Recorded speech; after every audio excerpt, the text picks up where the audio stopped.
بسم اللہ الرحمن الرحیم۔ الحاقۃ ملحاقہ، ثابت ہونے والی۔ ملحاقہ، کیا ہے ثابت ہونے والی؟ وما ادراک ملحاقہ، اور آپ کو کیا معلوم کہ ثابت ہونے والی کیا ہے؟ کذبت ثمود وعاد بالقاریہ، جھٹلایا قوم سمود اور قوم عاد نے کھٹکھٹانے والی کو۔ فاما ثمود فاہلکوا بالطاغیہ، بہرحال قوم سمود بس وہ ہلاک کر دیے گئے حد سے بڑھنے والی چیز کے ساتھ۔ واما عاد، بہرحال قوم عاد فاہلکوا بریح صرصر، بس وہ ہلاک کر دیے گئے تیز و تند ہوا کے ساتھ۔ عاتیہ، جو کنٹرول سے باہر نکلنے والی۔ سخرہا علیہم سبع لیال، اللہ نے مسلط کی ان پر ہوا 7 راتیں، وثمانیۃ ایام، اور 8 دن، حسوماً لگاتار۔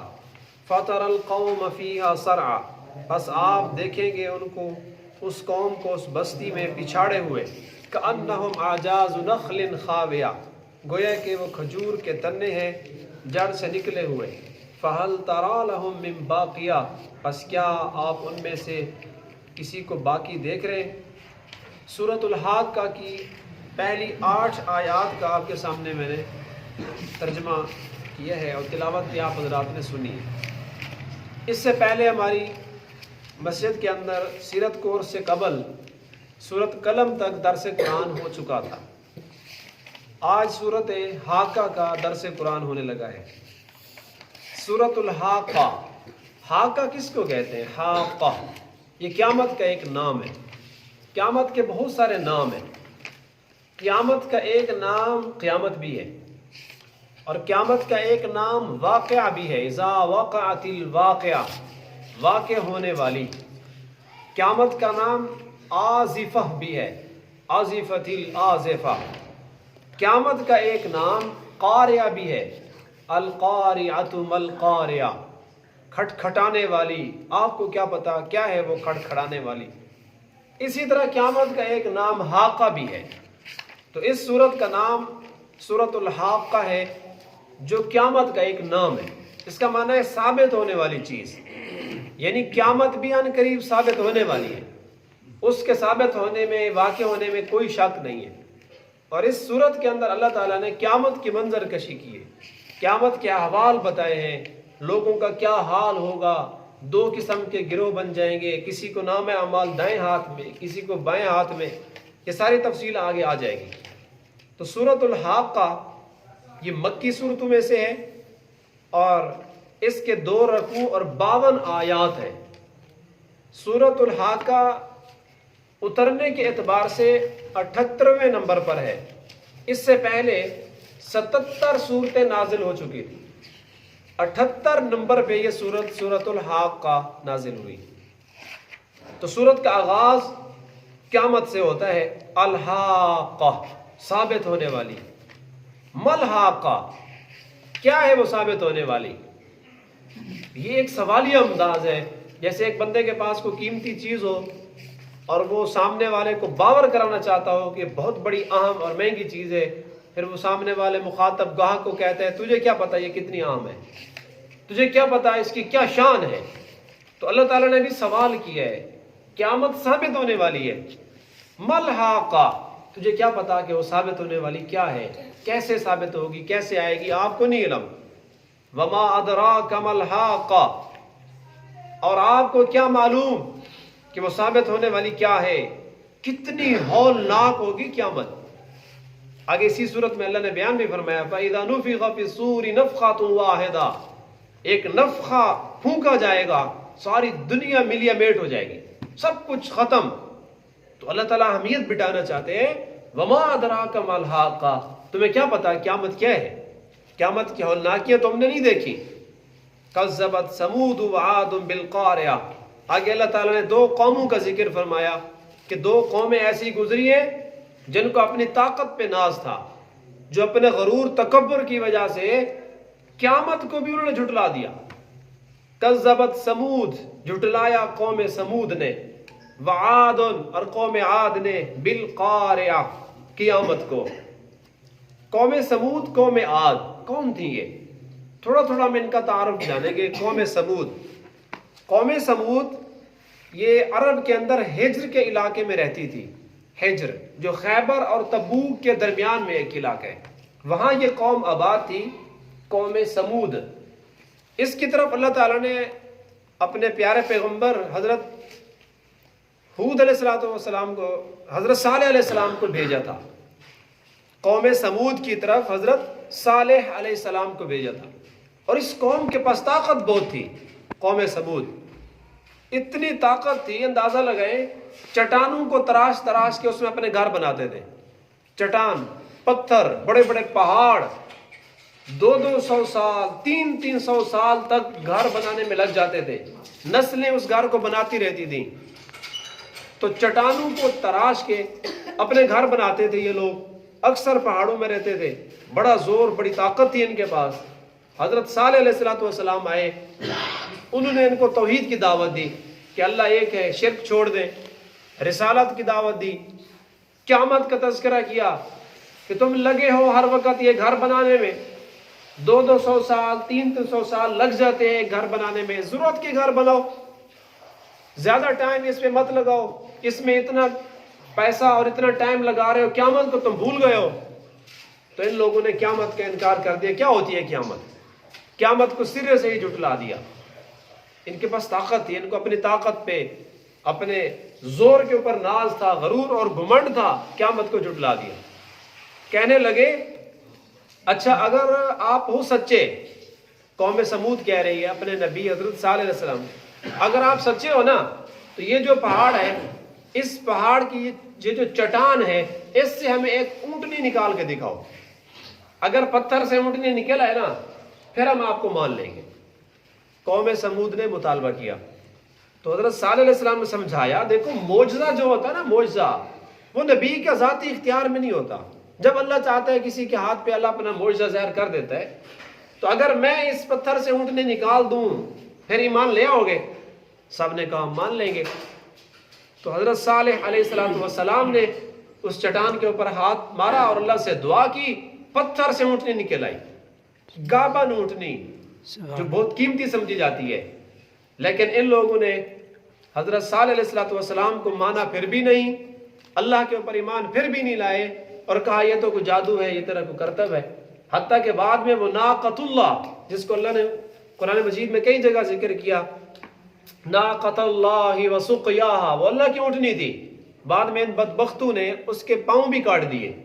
ایک آدمی اٹھا اور اس کے پاؤں کاٹے، تو پھر اللہ نے ان کے اوپر عذاب بھیجا۔ قوم سمود، اس پر کیا عذاب آیا تھا؟ فَأَمَّا سَمُودُ فَأُهْلِكُوا بِالطَّاغِيَةِ، بہرحال قوم سمود وہ ہلاک کر دی گئی ایک خوفناک آواز کے ساتھ۔ قوم سمود پر کیا عذاب آیا تھا؟ اللہ نے اس کے اوپر طاغیہ بھیجی۔ طاغیہ کے دو معنی کیے گئے۔ طاغیہ، ایک اس طاغیہ کا معنی خوفناک آواز۔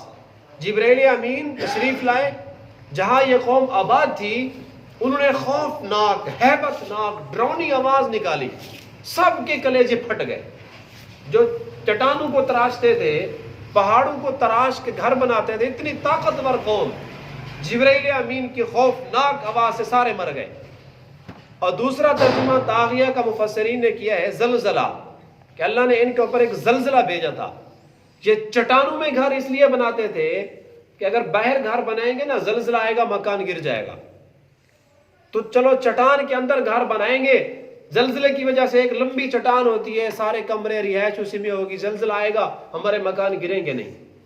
تو اللہ تعالیٰ کی قدرت کو، اللہ کی کاریگری کو چیلنج کر رہے تھے بالطاغیہ۔ پھر اللہ نے ان پر ایک ایسا زلزلہ بھیجا کہ اس زلزلے کے اندر ساری قوم تباہ ہو گئی۔ ہمارے ایک دوست ہیں مولانا شیراز صاحب، وہ جاپان میں ہوتے ہیں، وہ بتا رہے تھے کہ جاپان میں انہوں نے ایک ایپ تیار کی ہے موبائل میں، جب زلزلہ آنے لگتا ہے تو کچھ دیر پہلے وہ ایپ ایک سائرن بجاتی ہے، الارم بجاتی ہے، سب کو پتہ چل جاتا ہے زلزلہ آنے والا ہے، سارے لوگ باہر نکل آتے ہیں۔ یعنی ان کی ٹیکنالوجی، جاپان بہت آگے ہے اپنی ٹیکنالوجی میں۔ لیکن گزشتہ سالوں میں جب ان کے اوپر ایک بہت بڑا زلزلہ آیا تھا تو وہ بتا رہے تھے کسی موبائل میں بھی وہ سائرن نہیں بجا، ان کی ساری ٹیکنالوجی فیل ہو گئی، حالانکہ سائرن بجتا تھا، لیکن جب اللہ کی طرف سے عذاب آیا کسی موبائل میں کوئی آواز نہیں آئی، تو اللہ نے ان کے اوپر زلزلہ بھیجا، زلزلے سے بچنے کے لیے پہاڑوں میں گھر بناتے تھے۔ وَأَمَّا عَادٌ فَأُهْلِكُوا بِرِيحٍ، دوسری قوم جس نے قیامت کو جھٹلایا تھا وہ قوم عاد تھی۔ قوم عاد کہاں رہتی تھی؟ یہ احقاف کے علاقوں میں رہتی تھی، قرآن میں بھی اس کا ذکر آتا ہے، سورۃ احقاف۔ احقاف کے علاقے، یہ حضرموت اور یمن اس کے درمیان ایک علاقہ تھا، وہاں یہ قوم رہتی تھی، قوم عاد۔ قوم عاد کی اللہ نے پوری نشانیاں، پوری اس کی جو صفتیں ہیں قرآن میں اس کو بتایا ہے، سورۃ الفجر میں خاص طور پہ، الم تر کیف فعل ربک بعاد، تم نے دیکھا نہیں ہے کہ اللہ نے قوم عاد کے ساتھ کیا حشر کیا؟ ارم ذات العماد، جو ارم شہر میں رہتی تھی، ذات العماد یہ ستونوں والے تھے، ستونوں والے، یہ قوم ستونوں والی مشہور تھی۔ ایک تو یہ بھی لکھا ہے کہ ان کے یہاں ستون بڑے تھے، 1000 ستون والی قوم مشہور تھی، اور اس کا ایک مطلب یہ بھی لکھا ہے کہ ان کے قد لمبے لمبے تھے، جیسے ستون ہوتے ہیں، بڑے بڑے تھمبے، منارے، اتنی لمبی لمبی قد والے لوگ، بڑے طاقتور قسم کے۔ اللہ فرماتے ہیں التی لم یخلق مثلها فی البلاد، آج تک قوم عاد جیسی قوم دوبارہ دنیا میں نہیں آئی، اتنے کھجی کھجی جتنے قد، کھجور جیسے ہوتا ہے، لمبے لمبے ہاتھ، لمبی لمبے قدے، کسی کے اوپر ان کی جو ہے طاقت نہیں پڑتی تھی، غرور تھا، گھمنڈ تھا۔ جب ان کے پاس تشریف لائے حضرت ہود علیہ الصلوۃ والسلام، انہوں نے قوم کو سمجھایا اور کہا کہ بت پرستی چھوڑ دو، شرک چھوڑ دو، یہ شرک میں مبتلا تھی قوم عاد، اور اللہ تعالیٰ کی توحید پہ آ جاؤ، قیامت سے ڈر جاؤ، قل لا اسألکم علیہ اجرا، اور یہ میں ساری تبلیغ تمہیں مفت میں کر رہا ہوں، میں تم سے کوئی پیسے بھی نہیں لیتا، ان اجری الا علی اللہ، میرا ثواب تو اللہ کے ذمہ ہے، میری بات مان لو۔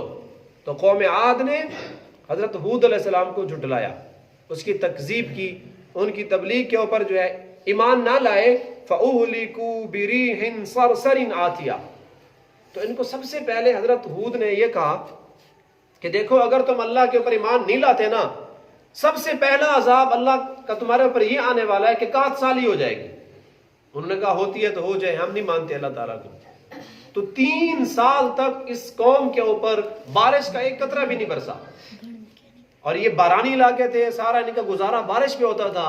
تو ہود علیہ السلام نے جب کہا بارش نہیں آئے گی تو 3 سال تک بارش نہیں آئی، حتیٰ کہ مویشی جانور پیاس سے تڑپ تڑپ کر مرنے لگے۔ اور ایک مرتبہ ایسا ہوا، سامنے سے ایک چھوٹا سا بادل آیا، ھذا عارض ممطرنا، خوش ہو گئے، کہتے ہیں یہ تو بادل آ گئے، ممطرنا، یہ تو ہمارے اوپر بارش برسائے گا، 3 سال ہو گئے، پانی کی اتنی قلت ہے، قحط سالی ہے، لیکن اس بدلی کے اندر آواز تھی، فرمایا ان میں سے کسی کو نہ چھوڑنا، قوم عاد کو میں سے کسی فرد کو نہ چھوڑنا، اس میں اللہ کا عذاب تھا۔ وہ بادل برسنے کے لیے نہیں آیا تھا، وہ ان کو ہلاک کرنے کے لیے آیا ہوا تھا۔ تو اللہ تعالیٰ نے بِرِيحٍ صَرْصَرٍ عَاتِيَةٍ، قوم عاد کے اوپر ایک تیز و تند طوفانی آندھی بھیجی، لمبی لمبی قد والے لوگ، اللہ نے ان کے اوپر ایک طوفان چھوڑ دیا آندھی کا، صَرْصَرٍ عَاتِيَةٍ، تیز و تند، عاتیہ جو حد سے آگے بڑھنے والی ہو، کنٹرول سے باہر ہونے والی ہو۔ امام بخاری رحمہ اللہ نے عاتیہ کا معنی کیا ہے کہ فرشتوں کا ہوا کے اوپر کنٹرول ہوتا ہے، لیکن جب اللہ نے ہوا کو حکم دیا کہ قوم عاد کو ہلاک کرنا ہے، وہ فرشتوں کے کنٹرول سے بھی باہر ہو گئی، اتنی طوفانی آندھی آئی، سخرها علیہم 7 لیال، اللہ نے ان کے اوپر ہوا مسلط کی، 7 راتیں مسلسل ہوا چلتی رہی، وَثَمَانِيَةَ أَيَّامٍ، اور 8 دن، 7 راتیں 8 دن مسلسل طوفانی آندھی، ان کو ایسے اٹھا اٹھا کر دیواروں پہ مارا، لمبی لمبی قد والے ہوا میں ایسے اڑ رہے تھے جیسے شاپر اڑ رہا ہوتا ہے، جیسے پتنگے اڑ رہے ہوتے ہیں، ایک دوسرے کے ساتھ ٹکرا گئے، دیواروں کے ساتھ جا کر لگے، ان کے مویشی بھی ہوا میں اڑ رہے تھے مسلسل 7 دن۔ تہس نہس ہو گئی یہ قوم جن کو اپنی قد پہ ناز تھا، جن کو اپنے جو ہے طاقت کے اوپر غرور اور گھمنڈ تھا۔ اللہ تعالیٰ نے آگے فرمایا حسوما، 7 راتیں اور 8 دن، حسوما لگاتار، 1 سیکنڈ بھی وہ طوفان نہیں رکا۔ فَتَرَ الْقَوْمَ فِيهَا سَرْعَا، فرمایا آپ اس قوم کو اس وقت دیکھتے نا، وہ پچھاڑے ہوئے پڑے تھے، جیسے میدان کے اندر ایک پہلوان کسی کی کمر لگوا دیتا ہے، وہ پچھاڑا ہوا پڑا ہوتا ہے. اللہ فرماتے ہیں سارے ایسے ہی پڑے ہوئے تھے زمین کے اوپر، کأنہم اعجاز نخل خاویہ، جیسے کھجور کے اوپر تنے ہوتے ہیں جن کو جڑ سے اکھیڑ کر پھینک دیا ہو. کبھی کبھی ہمارے بزرگ بیٹھے ہیں، انہوں نے دیکھا ہوگا بڑے بڑے طوفان آتے تھے، کھجور کے درخت زمین سے نکل کے بہرا پڑتے تھے، جیسے کھجور کا ایک درخت اس کو جڑ سے اکھاڑ کے پھینک دیا گیا ہو. یہ سارے ایسے ہی قوم عاد کے لوگ زمین کے اوپر پڑے ہوئے تھے. فَهَلْ تَرَى لَهُم مِّن بَاقِيَةٍ، کیا آپ نے دیکھا ہے اس قوم کا کوئی فرد باقی رہا ہے؟ اللہ نے کسی کو نہیں چھوڑا. اللہ تعالیٰ سے دعا ہے کہ اس دو قوموں کی اوپر جس وجہ سے عذاب آیا، قوم سمود، قوم عاد، ان کی ہٹ دھرمی، اپنے نبی کی تعلیمات کو بھلا دینا، نبی کے طریقے کے اوپر نہ چلنا، حق بات کو حق جاننے کے باوجود اس کا انکار کر دینا، حتیٰ کہ قیامت کو بھول جانا. ایک ہے قیامت کا زبان سے انکار کرنا، ایک ہے عملی انکار. جس آدمی کو آخرت کی کوئی فکر نہیں ہے تو اس کا مطلب ہے وہ بھی اپنی آخرت کو بھول چکا ہے. اللہ تعالی ہمیں ان کاموں سے محفوظ فرمائے، ان کرتوتوں سے اللہ ہماری حفاظت فرمائے جس کی وجہ سے گزشتہ قوموں کے اوپر عذاب آیا کرتے تھے. اللہ ہمیں حضور علیہ الصلوۃ والسلام کی تعلیمات کے مطابق زندگی گزارنے کی توفیق عطا فرمائے.